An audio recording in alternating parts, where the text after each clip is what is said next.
नमस्कार मंडळी. Video record करताना चुरगळलेला कुर्ता घालण्यामागे आणि सतत डोळे मिचकावण्यामागे काही कारण होतं. त्याकडे लक्ष जाऊन व्हिडिओच्या मेन विषयाकडे तुमचे दुर्लक्ष होणार नाही अशी आशा व्यक्त करते. ह्या चॅनलवरती तुम्ही मला होम कुक रंजनाची लेक म्हणून ओळखता.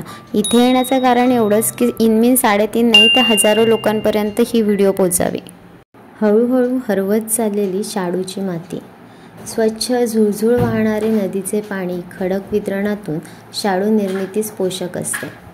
आता आजकाल दिसतंय कुठे झुळझुळ वाहणारं नदीचं पाणी? शाडू ही निसर्गामधील पांढरट करड्या रंगाची माती. या मातीमध्ये सूक्ष्म कणांचे प्रमाण सर्वात जास्त असते. पाण्याच्या संपर्कात येताच तिची आकारीयता म्हणजेच प्लास्टिसिटी वाढते. म्हणूनच या मातीस आपण हवा तसा आकार देऊ शकतो आणि विविध भौमितिक कोनांमध्ये वळवू शकतो. यासाठी मातीमध्ये योग्य प्रमाणात आर्द्रता असणे गरजेचे असते. या मातीचे मुख्य वैशिष्ट्य म्हणजे योग्य आकार दिल्यानंतर आर्द्रता कमी झाली तरी देखील तिच्यामधील सूक्ष्म कण समूहाच्या रूपात एकमेकांस घट्ट चिटकून राहतात आणि दिलेला आकार एकसंध राहतो. शाडूमध्ये असलेल्या विविध मूलद्रव्यांपैकी ॲल्युमिनियम आणि सिलिकॉन या सूक्ष्म मूलद्रव्यांमुळे सुद्धा हा एकसंधपणा आणि चकाकी कायम राहते. पूर्वी वाहत्या पाण्याच्या कडेला जेथे दर्भासारखे विशिष्ट गवत आढळत असे तिथे शाडू हमखास मिळत असे. दर्भामधील आणि शाडूमधील सिलिका यांचा याचमुळे जवळचा संबंध असावा. स्वच्छ झुळझुळ वाहणारे नदीचे पाणी खडक वितरणातून शाडू निर्मितीस पोषक असते. ही माती कोकण आणि गुजरातमध्ये मुबलक प्रमाणामध्ये आढळते. आता मात्र तिचे प्रमाण हळूहळू कमी होत आहे आणि यास कारण म्हणजे नष्ट झालेले नदीकाठचे गवत, मुसळधार पाऊस आणि वेगाने वाहणाऱ्या नद्या. मला असं वाटतं निसर्ग आपल्याला देतो आणि त्यानेच दिलेलं तो आपल्याला परत मागतो. आपण त्याचं बरंच काही चांगलं वापरतोय आणि बदल्यात त्याला काय देतोय? कोणत्याही चांगल्या कामाची सुरुवात आपण श्री गजाननाच्या पूजेने करतो.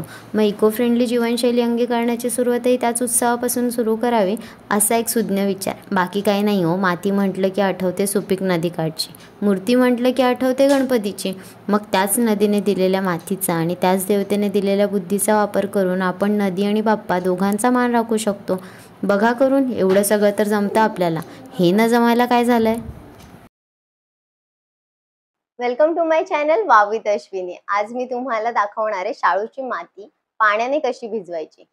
त्याची एक पद्धतशीर अशी आणि मातीचा असा कोणता खास रेशो नाहीये, पण त्या पद्धतीने जर पद्धतशीर ती मळली तर त्याच्या मूर्त्या खूप छान होतात. मूर्ती करताना काही अडचणी येत नाही. फ्रेंडली गणपती म्हणा, फळं म्हणा, शाळेमध्ये मुलांसाठी कधी कुठल्या वस्तू सांगतात मातीच्या बनवून आणायला, त्यासाठी म्हणा, मातीच्या वस्तू बनवल्या जातात बऱ्याच ठिकाणी. किंवा आपल्याला कधीतरी वाटतं की आपण काहीतरी बनवावं मातीचं, तर त्यावेळेला ह्या मातीचा उपयोग होतो आपल्याला. आणि ह्या शाडूच्या मातीपासून आपण खूप सुरेख घरात बनवू शकतो आणि ही माती इझिली अवेलेबल होते. कुंभारवाड्यांमध्ये म्हणा किंवा गावामध्ये, जर तुम्ही गावात राहत असाल तर तुम्हाला ही माती इझिलीच मिळून जाईल. छोट्या सिटीजमध्ये असाल तरी तुम्हाला मिळून जाईल. सिटी मोठ्या असतील तरी सुद्धा त्याचे पर्टिक्युलर शॉप असतील जिथे तुम्हाला मातीच्या सर्व काही वस्तू, टूल्स वगैरे मिळू शकतात. शाडूची माती हा प्रकारच मला सर्वात पहिल्यांदा माझ्या कॉलेजच्या दिवसांमध्ये समजला. आमच्या कॉलेजच्या दिवसांमध्ये ना रावे म्हणून एक प्रोग्राम असायचा. तर त्या प्रोग्राममध्ये काय असायचं, डिग्री संपल्यानंतर 6 महिने तुम्हाला दुसरीकडे राहावं लागतं. तर त्याबद्दल मी तुम्हाला कधीतरी नंतर सांगेन. तर त्या प्रोग्राममध्ये आम्ही जेव्हा होतो तेव्हा होता आणि पावसाळा सुरुवातीलाच बऱ्याच ठिकाणी घरोघरी त्या गावामध्ये शाडूच्या मातीचे गणपती बनवायचे आणि विकायचे वगैरे, असा छोटा मोठा बिझनेस असायचा. प्रोग्रामसाठी मी रत्नागिरी जिल्ह्यातल्या तालुका दापोली येथील असोंड या गावी होते आणि या गावामध्ये इतर छोट्या मोठ्या घरगुती बिझनेसमध्ये बऱ्याच ठिकाणी घरोघरी शाडूच्या मातीच्या मूर्त्या बनवल्या जायच्या आणि त्या विकल्या जायच्या. तर नेमका आमचा हा कार्यक्रम पावसाळ्याच्याच दिवसांमध्ये असतो आणि ह्या गावामध्ये गणपतीची चाहूल आणि गणपतीच्या मूर्त्या वगैरे बनवण्याचा तो कार्यक्रम चालू असतानाच आमच्या या प्रोग्रामची सुरुवात झाली. तर आम्हाला जेव्हा त्या लोकांशी कम्युनिकेशन, इंटरॅक्ट करायला लागायचं तेव्हा मला बऱ्याच ठिकाणी लक्षात आलं की इथे बऱ्याच ठिकाणी हा बिझनेस आहे गणपती बनवायचे. तर मला हा प्रकार खूप इंटरेस्टिंग वाटला. सो मी थोडासा माझ्या कामाचा वेळ बाजूला काढून तिथे जाऊन बसायचे. तेव्हा मला ह्या छोट्या-छोट्या गोष्टी काकांकडनं समजल्या. शाडूची माती काय असते किंवा ती कशी भिजवायची किंवा ती भिजवली आणि लगेच केलं तर काय होतं? ती भिजवण्याची टेक्निक काय आहे? कोणत्या वस्तू कशा घेऊन बसायच्या? पद्धतशीर कामं कशी करायची? मूर्ती बनवताना अशा बऱ्याच गोष्टी मला त्यांच्याकडनं शिकता आल्या आणि आज मला ह्यावर व्हिडिओ बनवावीशी वाटली. म्हटलं मला माहिती आहे ते तुम्हालाही सांगूया. एका छोट्याशा गावामधून खूप पद्धतशीर आणि शिस्तीत काम करणाऱ्या व्यक्तीचं काम जर माझ्या मार्फत इकडे तिकडे बऱ्याच ठिकाणी पोहोचत असेल तर मला नक्की आवडेल. व्हिडिओला सुरुवात करूया. शाळूची माती भिजवण्यासाठी आपल्याला सुरुवातीला काय काय साहित्य लागतंय ते बघूया आपण. मी शाळूची माती गोणीमधून ह्या मोठ्या बादलीमध्ये काढून ठेवली आहे. त्यानंतर आपल्याला लागणारे एक अशा प्रकारचं प्लास्टिकचं टोपलं. तुम्ही दुसरंही कोणतं घेऊ शकता, पण प्लास्टिकचं असेल तर ठीक आहे, म्हणजे खराब वगैरे होतं मातीमुळे थोडंफार. तर मग हे असं बरं पडतं. असेल तुमच्याकडे तर ते घ्या. त्यानंतर आपल्याला पाणी लागणार आहे. त्यानंतर आपल्याला लागणार आहे एक पत्र्याचा तुकडा, जो आपल्याला कन्स्ट्रक्शन साइटची कामं चालू असतात तेव्हा वगैरे लागतो किंवा बऱ्याच इतर गोष्टींसाठी सुद्धा लागतो हा. तर तुम्हाला हार्डवेअरच्या दुकानात मिळून जाईल. माझ्याकडे हा आहे. किंवा ह्या टाईपमध्ये जे तुम्हाला असं साफ करायला, क्लीन करायला हेल्प करेल असं काही असेल तर तुम्ही ते घेऊ शकता. त्यानंतर आपल्याला लागणार एक स्प्रेची बॉटल. ह्यामध्ये फक्त पाणी आहे, साधं पाणी, बाकी काहीच नाही. त्यानंतर तुम्हाला जर घाण वगैरे लागली, हाताचं इकडे-तिकडे उडालं, दुसरं काही काम वस्तू वगैरे उचलायच्या असतील, तर स्वतःचा हात पुसायला वेगळा कपडा आणि काही कॉटनचे कपडे जे की आपण माती बनवल्यानंतर आपल्याला लागणार आहेत, तर ते अशा प्रकारचे असावेत. तुम्हाला ज्या साइजचे गोळे बनवायचे आहेत, सपोज तुमचा मातीचा गोळा एवढा आहे, तर तो आपण ठेवल्यानंतर पूर्ण साइडनी झाकला जाईल, अशा प्रकारचे हे कॉटनचे तुकडे असावेत. तर मला बरीच माती भिजवायची आहे, त्याच्यामुळे मग मी आता हे तुकडे घेऊन ठेवले छोटे-मोठे. तर हे सर्व साहित्य आपल्याला लागणार आहे आणि अतिशय सोपी पद्धत आहे. फार काही नाहीये. ट्रिक्स आणि टिप्स आहेत थोड्याशा. त्या व्यवस्थित फॉलो केल्या तर तुमची माती अतिशय छान भिजली जाईल आणि मूर्ती बनवताना तुम्हाला अजिबात त्रास होणार नाही, क्रॅक्स पडणार नाहीत आणि तुम्हाला मजा येईल काम करायला. चला मग बघूया. आपल्याला जेवढी माती भिजवायची आहे, जेवढं आपल्याला काम आहे, तेवढी आपल्याला शाळूची माती काढून घ्यायची आहे प्लास्टिकच्या ह्या भांड्यामध्ये. तुम्हाला जर सपोज जास्त माती हवी असेल, तर तुम्ही एकाच वेळी एकदाच भरपूर माती भिजवण्यापेक्षा छोटे-छोटे गोळे करून भिजवले, तर तुम्हाला भिजवायला देखील सोपं जाईल आणि ते गोळे तुम्हाला व्यवस्थित ठेवायला सुद्धा सोपं जाईल. कारण आपल्याला सुद्धा भिजून झाल्यानंतर सुद्धा त्याला पॅक करून ठेवायचं आहे आपल्याला त्याच्यामुळे. तर ठीक आहे, मी सध्या ह्या एवढ्या मातीचा गोळा बनवून घेते. त्यानंतर मग जशी मला गरज पडेल तशी मी बनवणार आहे. सर्वप्रथम ह्या मातीमध्ये एक हात फिरवायचा आहे आणि जर का बारीक कोणते तुकडे असतील, खराब असेल, काही घाण असेल, कचरा असेल, तर तो काढून घ्यायचा आहे. मला स्मूथ टेक्स्चर येणं गरजेचं आहे मातीला. जर काही असेल हाताला पटकन छोटासा खडा म्हणा किंवा अजून काही कचरा वगैरे असेल, तर तो तुम्ही बाजूला काढून टाका. जसं की आता हा बघा, बारीक आहे खडा एकदम.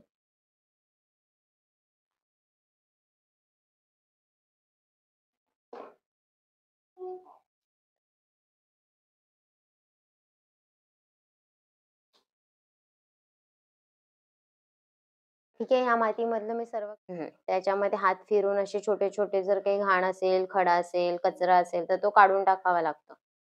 मग आपल्याला काय-काय बनवायचं असेल ना, क्लेच्या वेगवेगळ्या गोष्टी बनवायच्या असतील, फ्रुट्स वगैरे तर तू बनवशील ना? मी तुला पण शिकवते हां. हे बघ अशी घेतली आपण. ठीक आहे, ह्यामध्ये जो काही कचरा होता थोडाफार वगैरे तो मी काढून टाकलेला आहे. काही वेळेस नसतो सुद्धा, पण अगदी एखादा खडा वगैरे असेल बारीक, तर तुम्हाला ते स्मूथ टेक्स्चर मिळत नाही मूर्तीला म्हणून. आता आपल्याला थोडं-थोडं पाणी घ्यायचंय. एकदाच पाणी टाकू नका जास्त. जरी तुम्हाला अंदाज असेल, की एवढ्या पाण्यामध्ये ही माती भिजणारच आहे, तरी सुद्धा जास्त पाणी एकदाच टाकू नका. कारण की चुकून जर पाणी जास्त झालं, तर माती ही सैल होत जाते आणि चुकून जर गोळा मळताना पाणी जास्त झालं, माती ही मऊ करण्याच्या नादामध्ये जर थोडी माती अति जास्त भिजवण्यात आली, तर चिकटपणा जास्त येतो ह्या मातीला आणि जर का सपोज तुम्ही कमी पाणी घेऊन कडक असा गोळा बनवलात, तर क्रॅक जातात ह्याला मूर्ती बनवल्यानंतर किंवा बनवताना सुद्धा बऱ्याच अडथळे येतात. व्यवस्थित शेप घ्यायला थोडं कठीण जातं वगैरे. त्यामुळे पाणी थोडं हळू-हळूच टाकायचं.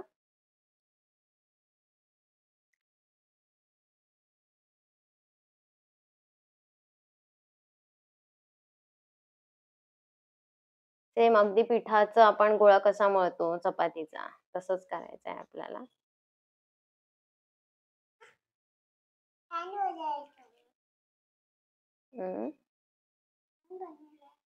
बनवलंच नाहीये मी अजून काय, मी बनवतेय. हम्म.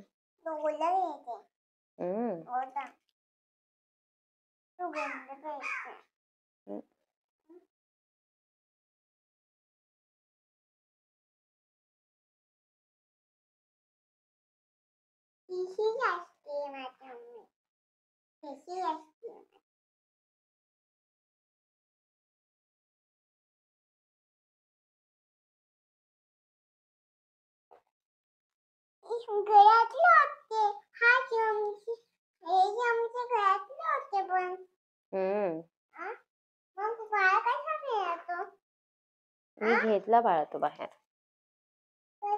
मला पाहिजे होता ना तो.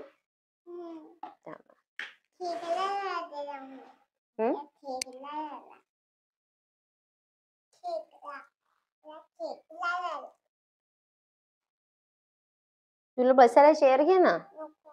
मग बसायला तरी आण. बसायला आण खाली. हात नाही लावायचा आदू, हात नाही लावायचा त्याला.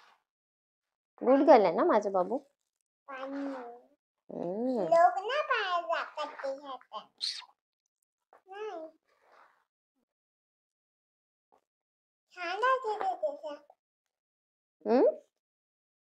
छान वास येतोय.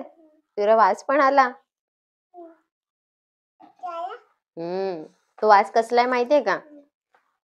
ऍक्टिनोमायसिटिस म्हणतात त्याला. मातीमध्ये. मी काढला नाही, तो दिसत नाही आपल्याला. आपल्याला डोळ्यांनी दिसत नाही तो. तो मातीच्या आतमध्ये असतो. पण मातीमध्ये जेव्हा पाणी पडतं ना तेव्हा हा मातीचा वास येतो. त्याला एक छान वास येतो ना, तो त्याच्यामुळे येतो. पाऊस पडला की कसा वास येतो मातीचा छान येतो की नाही. पाणी सांडू शकतं हा बाळा, मागे हो थोडीशी.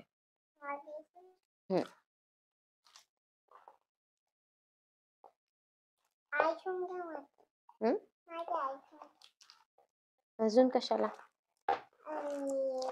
अजून पहिले हा गोळा होऊ दे मग.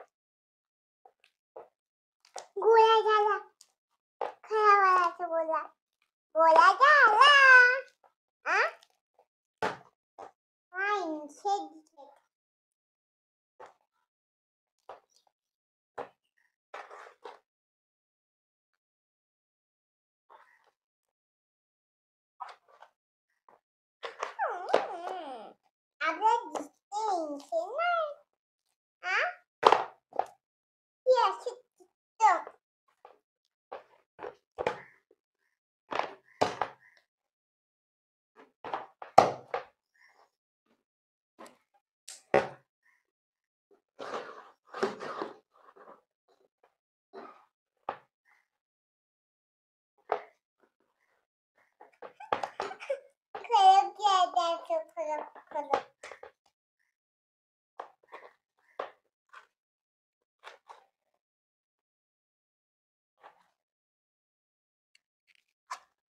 इथे अशा प्रकारे माती काढायला आपल्याला मदत होते याची.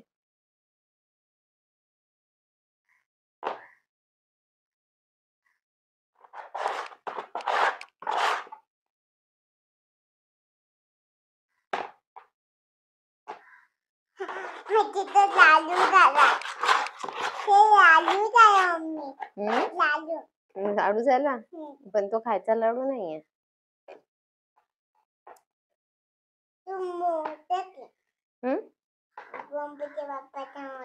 मोदक. आपल्याला यामध्ये थोडी सुकी माती घ्यायची आहे. तुम्ही जर का हे हात पाण्याने धुवायला जाल नळाखाली किंवा डायरेक्ट पाण्यामध्ये तुम्ही हात वगैरे धुवायचा प्रयत्न कराल ना, तर हात चिकट होत जातो, खूप जास्त चिकट. पूर्ण हाताची माती आपण जेवढी जेवढी काढायचा प्रयत्न करतो तेवढा चिकटपणा जास्त वाढतो त्याचा. तर तुम्हाला जेव्हा केव्हा हात धुवायचा असेल तेव्हा तो हात धुताना कधीच डायरेक्ट नळाच्या पाण्याला किंवा कुठल्याही पाण्याने धुवायला जाऊ नका. पहिले मातीने ते पूर्ण असं काढून घ्या. लगेच तुमचा हात स्वच्छ होईल आणि पूर्ण क्लीन झाल्यानंतर तुम्ही नळाखाली धुवू शकता, चिकटपणा होणार नाही.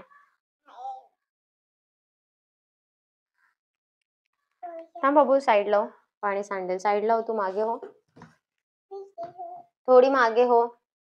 उठ, पूर्ण मागे हो. नाकात उडालं तर काय करणार आपण? मागे हो, गो बॅक.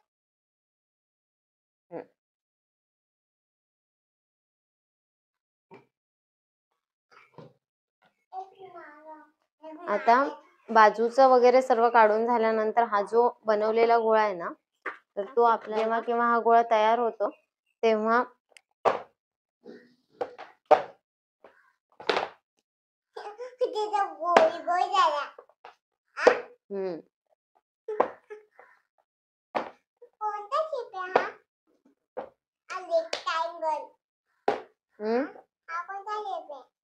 रेक्टँगल कुठे आहे?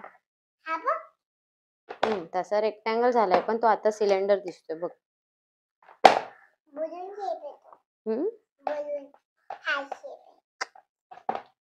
बलून आणि हार्ट तर नाहीच आहे, तो सिलेंडर शेप आहे बघ.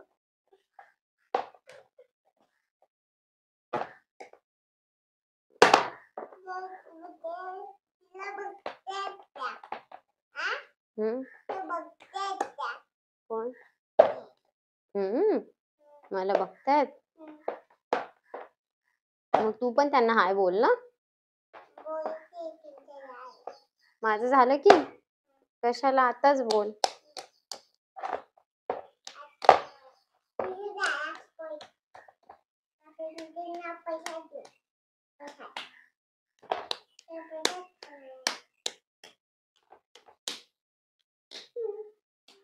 हे बघा, अशा प्रकारे हा गोळा तयार होतो. आपल्याला जास्त कडक जास्त नरम असं मळायचं नाहीये. असं सगळं तयार झाल्यानंतर मी पुन्हा एकदा इथे खाली शाळू माती टाकली आहे आणि ह्या मातीवरती पुन्हा एकदा तो व्यवस्थित साईडने लावून घेतलाय, जेणेकरून जेव्हा आपण काढू त्याला वापरायला तेव्हापर्यंत तो असा हाताला चिकट लागत नाही. ती अशी माती एकदम पद्धतशीर आहे, चिकट लागत नाही आपल्याला. आता मला अजून बरीच माती बनवायची आहे, अशी बरेच गोळे बनवून घ्यायचे. या मातीला मी कसं करून ठेवणार आहे किंवा पुढे काय करायचंय ते दाखवते.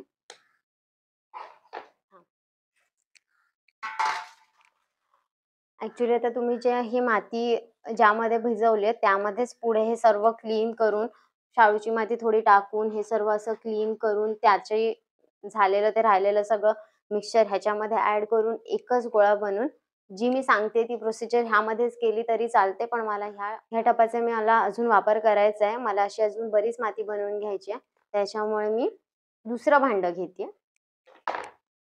तुम्ही कोणताही घेऊ शकता, प्लास्टिकचं, स्टीलचं, जे तुमच्याकडे अवेलेबल आहे. तर अशा वेळी काय करायचं आहे, तुम्हाला पुन्हा एकदा व्यवस्थित सगळीकडनं माती टाकून घ्यायची आहे. पुन्हा एकदा त्याला प्रॉपर आपण जसं गव्हाचं पीठ वगैरे करतो तसं करून घ्यायचंय. आता पुढे आपल्याला काय करायचंय, हा जो काही तयार गोळा आहे ना, तर इथे आपण वापरणार आहोत हा कपडा. असा नरम कॉटनचा सुती कपडा घ्या, त्यामध्ये हा गोळा ठेवा. हा सुका कोरडाच कपडा आहे. पूर्ण असं झाकून घ्यायचा आहे हा गोळा मातीचा. हे बघा, आणि हा पूर्ण झाकल्यानंतर ह्यावरती पाणी स्प्रे करायचं आहे. सगळ्या बाजूने पाणी स्प्रे करायचं आहे, पूर्ण कपड्याला बाजूने, जेणेकरून गोळा पूर्ण ओलसर राहील. त्याचं मॉइश्चर तसंच टिकून ठेवण्यासाठी आपल्याला हा प्रकार करायचा आहे. ही स्टेप करायला विसरू नका किंवा ही अवॉइड करू नका, कारण की ह्यामुळे काय होतं, माती नरम होते आणि जेव्हा तुम्ही करायला घेता त्याची मूर्ती तेव्हा तुम्हाला जसे हवे तसे आकार देण्यासाठी काही अडचणी येत नाहीत, क्रॅक पडत नाही. त्यामुळे ही स्टेप नक्की फॉलो करा.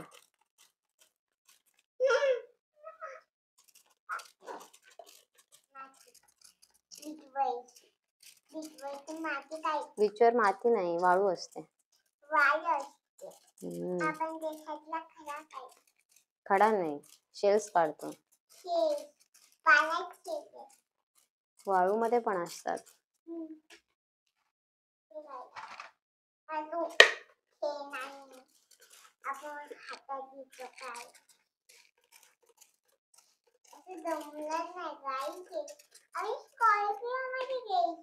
हे बघा, सगळ्या बाजूने पाणी जाऊन झालेलं आहे. पण अशा प्रकारे तुम्ही हा गोळा ठेवून द्यायचा.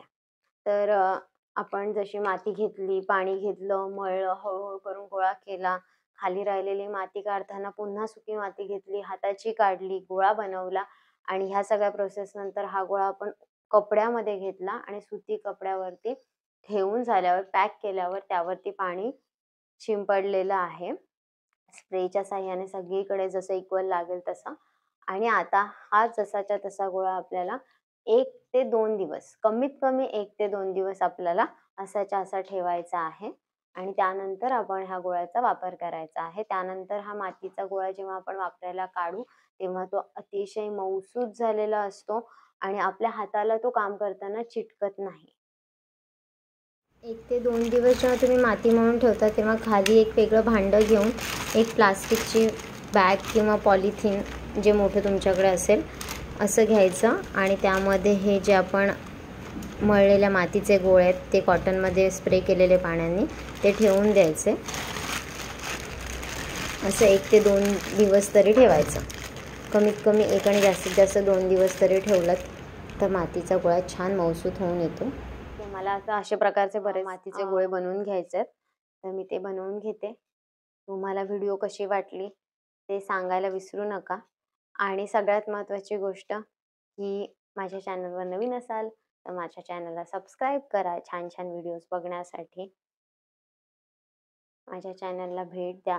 आणखीनही बऱ्याच व्हिडिओज आहेत माझ्या चॅनलवर, तर त्यातील काही आवडतंय का पहा. तर ही होती शाळूची माती कशी बनवायची, ओली कशी करायची, भिजवायची कशी याची अतिशय सोपी पद्धत. पण छोट्या छोट्या गोष्टी आहेत ज्या कळत नकळत आपण करायच्या विसरून जातो किंवा आपल्याला माहिती नसतात, त्यामुळे मग पुढे काम करताना त्या त्रासदायक ठरतात. तर तुम्ही या 1-2 सांगितलेल्या गोष्टींची काळजी घ्या. माझ्या चॅनलवर जर नवीन असाल तर मातीच्याच वस्तू नाही, मी बरंच काय वेगळं मला आवडणारं बरंच माझ्या चॅनलवरती टाकत असते. तुम्हाला बघायला आवडणार असेल तर माझ्या चॅनलला सबस्क्राईब करा. माझ्या चॅनलवर एकदा भेट द्या. तुम्हाला आवडणाऱ्या व्हिडिओज बघा. अशा प्रकारे ही शाळूची माती कशी मळायची, कशी भिजवायची ते मी तुम्हाला सांगितलंय. तुम्हाला जर शाळूच्या मातीच्या वस्तू बनवायच्या असतील, घरगुती बघायच्या असतील, बनवण्याची इच्छा असेल तर सांगितलेल्या टिप्स आणि ट्रिक्स फॉलो करा आणि मातीच्या वस्तू बनवायला घ्या. तुम्हाला बऱ्याच अडचणी येणार नाहीत. सांगितलेल्या टिप्स ट्रिक्स थोड्याशा फॉलो केला ना तर क्रॅक वगैरे जात नाही. मातीच्या वस्तू बनवताना बऱ्याच सोपा जातात. करून बघा. ह्या भिजवलेल्या मातीचं मी नक्की काय बनवलंय हे बघण्यासाठी तुम्ही इंटरेस्टेड असाल तर कमेंटमध्ये सांगा. ती व्हिडिओ मी माझ्या चॅनलवर देईन. ये बाय बाय बोलायला. तुला बोलायचंय ये. उठ, उभी राहून ये ना. चेअर नको घेऊ, तशीच बोल. ये माझ्या मागे ये. माझ्या मागे तू दिसणार नाहीस, माझ्या मागे ये. तुला बोलायचं ना बाय बोल. सांग माझ्या मम्माची व्हिडिओ लाईक करा, शेअर करा, सबस्क्राईब करा. सांग. मी बोलले, तू कुठे बोलले? सांग ना प्लीज. आणि अजून बऱ्याच व्हिडिओज आहेत माझ्या चॅनलवरती. तुम्हाला आवडला तर लाईक करा, शेअर करा आणि सबस्क्राईब करायला विसरू नका. बाय.